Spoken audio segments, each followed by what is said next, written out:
Hello, welcome to our Tuesday edition of Bible Story Children's Time. And today, allergies. Today we will be finishing off this extended story arc that we've been telling about Joseph, the dreamer. The young man who was kidnapped and sold into slavery by his brothers, and later, due to his ability to interpret dreams and speak prophetically, he rose to a position of power in the land of Egypt, far from home, and helped guide them through, at the point where we left off at least, helped guide them through a couple of years of famine. And he did this by being completely in charge of famine relief in Egypt. Pharaoh basically gave him a blank check, do what he wanted to, and so far he's been doing well. They've stored up plenty of grain and they've been selling it to their people. And Joseph and his brothers have come down to buy food. Or not, Joseph's brothers have come down, to buy food because there is none in Canaan. And Joseph, recognizing them, set up his youngest brother, Benjamin, to be found with Joseph's special cup. The one he used to drink and the one he used in practicing fortune-telling. And the punishment for stealing the cup, he told the brothers, was that Benjamin would remain in Egypt as his slave, and all the other brothers would have to go back home and tell Dad what happened. And at this point, the oldest brother, Judah, goes up and says, "Hey, Joseph, listen, can I talk to you? Just, you and me. Don't be angry with me. Don't be angry with me. But do you have a father? Do you know what it's like to have a father? Do you know what it's like to have a very, very old, fragile man as your father? Because if you did, you wouldn't be asking us this." Benjamin, our little Benjamin here, the littlest brother, the youngest brother, he is Dad's favorite. He's Dad's youngest. He lost one to a lion attack or a bear attack or something, and now Benjamin's been his favorite all these years. And if you ask me to leave him behind, and I have to go tell Dad that, it'll break his heart. It'll kill him. We can't do that. So I will remain behind. Take me as your slave, and let Benjamin go back with the rest of my brothers, and my father will live. Can you do that? For the sake of my father.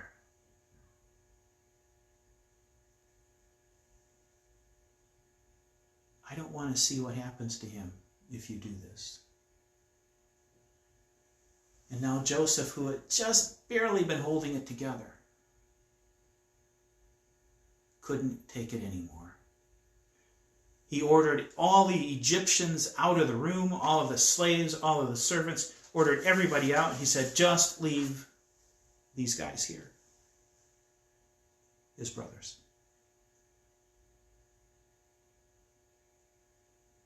And after everybody else had left, he turned to his brothers and he said, "It's me, Joseph, your little brother.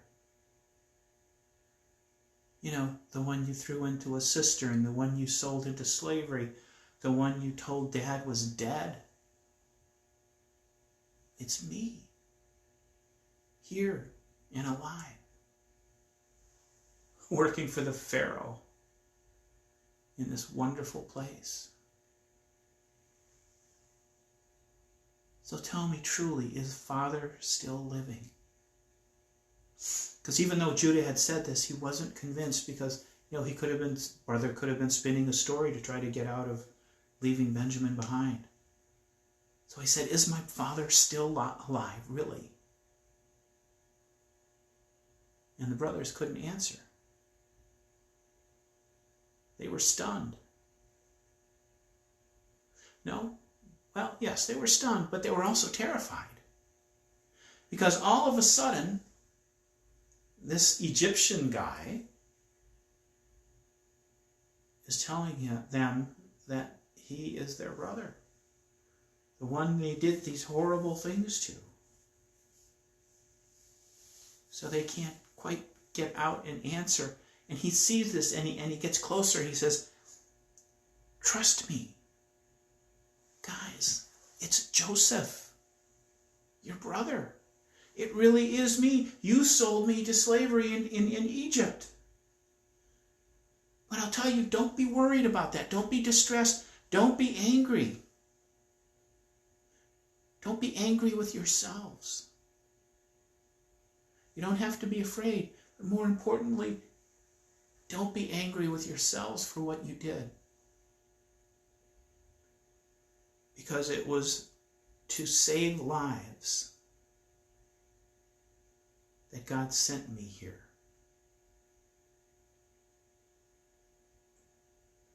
Everything you did, every horrible thing you did to me,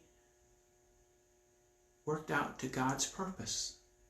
Because we've been in a famine now for 2 years. And where people would have been dying, I've been able to help them live. Where you might not have had food, I was able to supply you with food, and I'll continue to do that. We'll continue to feed people because of the planning that I did, and because of what you helped me do by selling me into slavery. Guys, believe me. You think this was a plan that you cooked up to do all these, to kidnap me, to throw me in the pit, to drag me out and sell me and make Father believe that I was dead? That was God's purpose, to have you do those things. And there's still more to do. There's 5 years of this famine left. So there's still plenty to be done. But listen to me. I need to see my Father. Guys, I need you to bring Father down as quickly as you can, because it's been 30 years since I've seen him.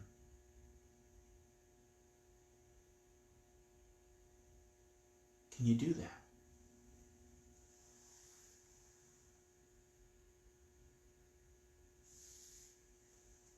And his brothers said yes. His brothers agreed that they would go get his father and bring him back as quickly as they could. So, by this time, word had reached Pharaoh that Joseph's brothers had found him.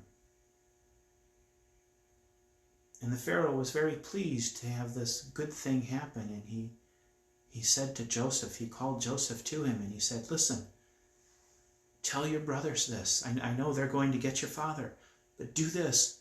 Load up their animals. Make sure they have food for the journey back to Canaan. And then bring your father, bring your brothers' families back to me. Bring your entire family to me, and I will make sure you have the best land in Egypt. I'll make sure that they live well.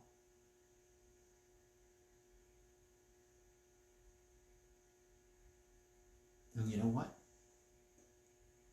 Take some carts along. That'll make the journey easier for the wives and for the children. And make it easier for your dad. Because he's an old man, right? So let's go easy on him. But don't worry about bringing along a lot of belongings and stuff. You're not going to need that. Because they can have the best that we have. So Joseph turned around, he told his brothers just what Pharaoh had told him. And he got them what they needed for their journey. To each of them he also gave a set of new clothing. And to Benjamin, his full brother, his very special brother, he gave 300 shekels of silver and 5 sets of clothes. Hey, Ben, listen, we're going to dress you up like a dude. You're going to be something special. And to his father he sent 10 donkeys loaded with the best stuff of Egypt. And another 10 donkeys loaded with grain and bread and other provisions. And then he sent his brothers on their way, and as they left, he gave them one bit of brotherly advice. Guys, don't argue along the way. Take the trip. Do what you need to do, and come back. So they left Egypt, they traveled the long journey back to Canaan, and they went to their father and said, Father,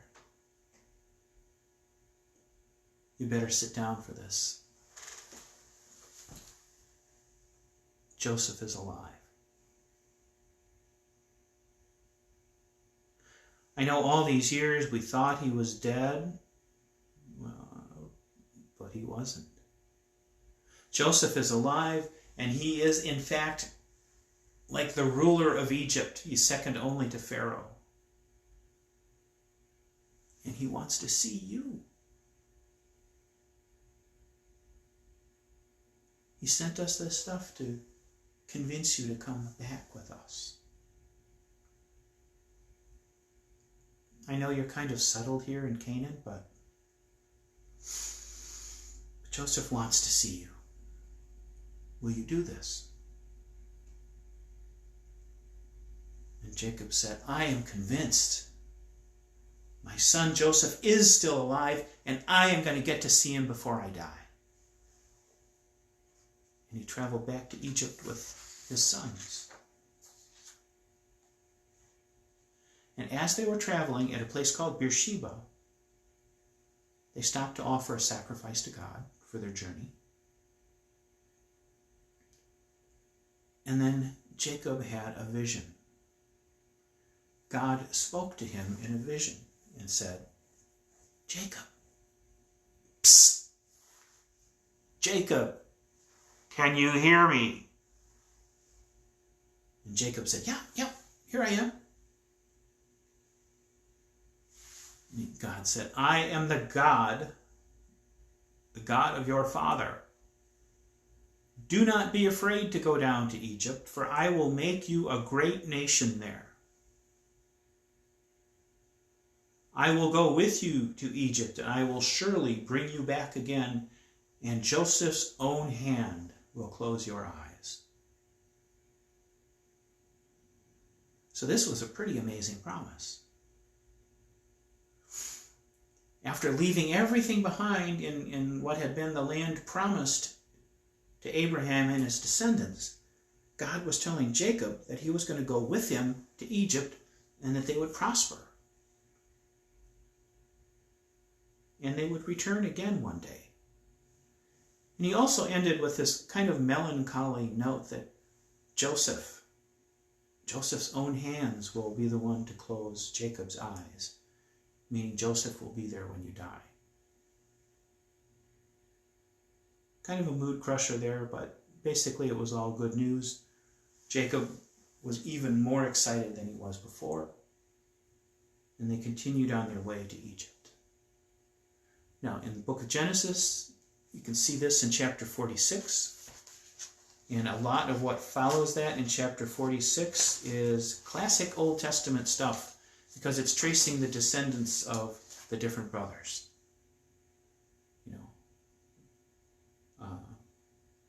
They will say something like, these were the sons of Rachel who were born to Jacob, 14 in all. And then they go through just a bunch of names. And it's setting down who was born and who was not just born, who was kind of that next generation after Joseph. Because this generation here after Joseph would be the foundation for what would become the children of Israel in Egypt. So it was very important to get all this down. And if you count everybody that traveled with Jacob, his direct descendants, not counting his sons' wives, because, they're wives, they don't really count. Old Testament, I tell you. But not counting the wives, there were 66 persons in this traveling party.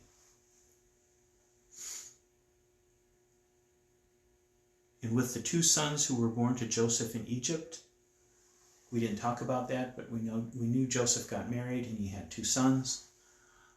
There were 70 in all. And that would be the core of the children of Israel that we would run into again in the book of Exodus.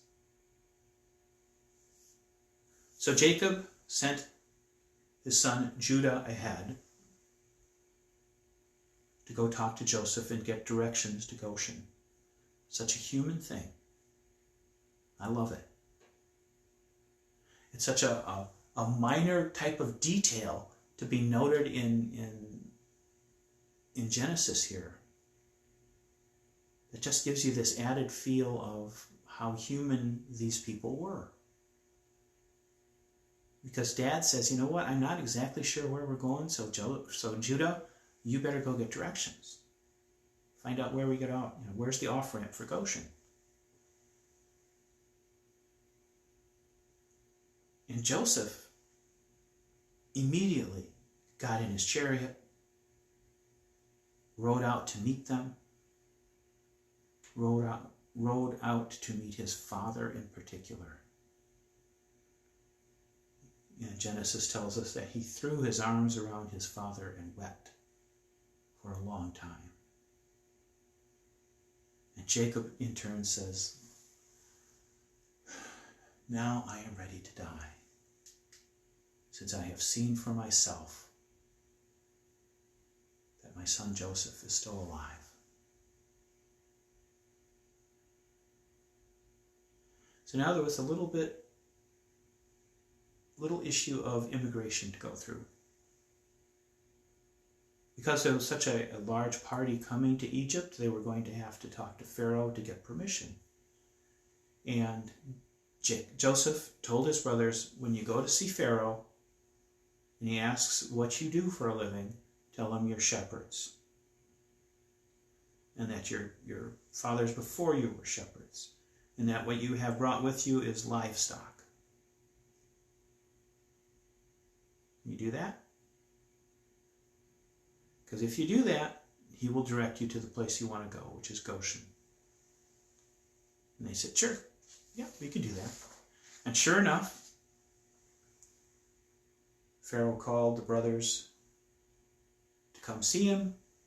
Pharaoh said, so guys, what do you do? And they said, we are shepherds, just as our fathers were. And we've come to live here for a while because of the severe famine back home. And we have no pasturage left there. So we're hoping to stay here. Maybe in Goshen? And Pharaoh said, all right, we can do that. We'll make that happen. And then Pharaoh talked to Jacob. Jacob blessed Pharaoh. And Pharaoh made conversation. He said, "So, Jacob, how old are you?" And Jacob said, "The years of my pilgrimage are 130. My years have been few and difficult, and they do not equal the years of the pilgrimages of our fathers." Meaning, people before him had lived a lot longer, but he'd had a tougher life. So Jacob blessed Pharaoh again, and then he left. And they all went out and traveled to the best part of the land, which is what Pharaoh had directed them to do.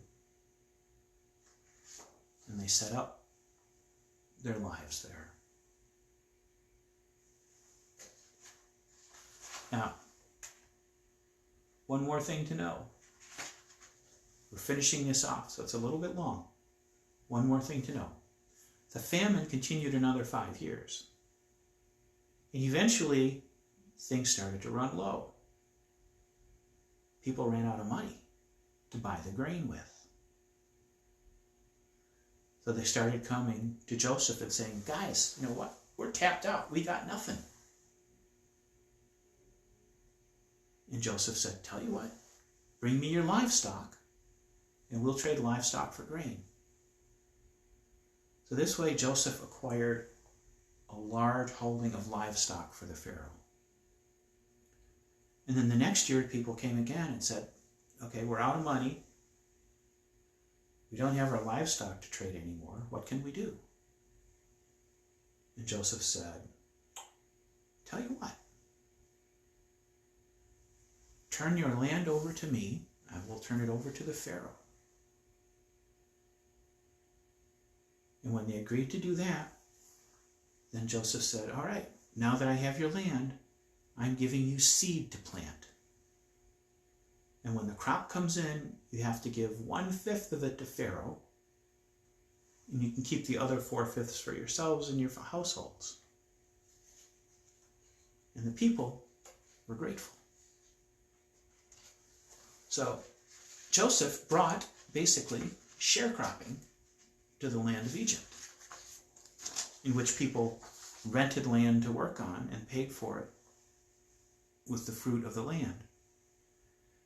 And he also established a law that at the time this story was actually written down, some centuries later, presumably, that 1/5 tax was still in place in Egypt.